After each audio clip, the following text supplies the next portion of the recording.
I contacted these ministries one by one and asked them the question, are these 10 people groups really unengaged?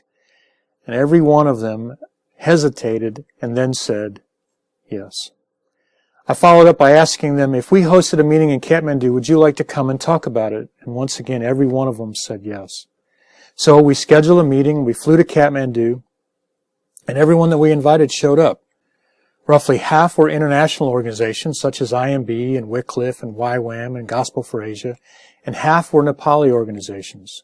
And after we talked about it, we all agreed that these 10 people groups were in fact unengaged and that was just not okay. And together we all agreed that something had to be done. So we talked about it. We talked about what each of us could contribute to engaging these groups. Here's one example. The Limbu people of northeast Nepal. The Wycliffe team was working on a translation. Gospel for Asia had a recording studio, and they allowed some Limbu speakers to record an audio track of the Wycliffe translation. The audio track was sent to Jesus Film, and a new overdub of the Jesus Film in Limbu was created. The YWAMers, they had projectors and generators and screens. The Nepalis had pastors and porters and language teams who were willing to go. And our church was able to send 8 people to join in the very first outreach with the very first copy of the Limbu Jesus Film.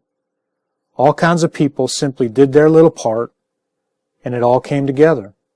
Today, all 10 people groups that we adopted that day are now engaged. Evangelism, church planting, and discipleship are taking place in each of those 10 groups by the grace of God.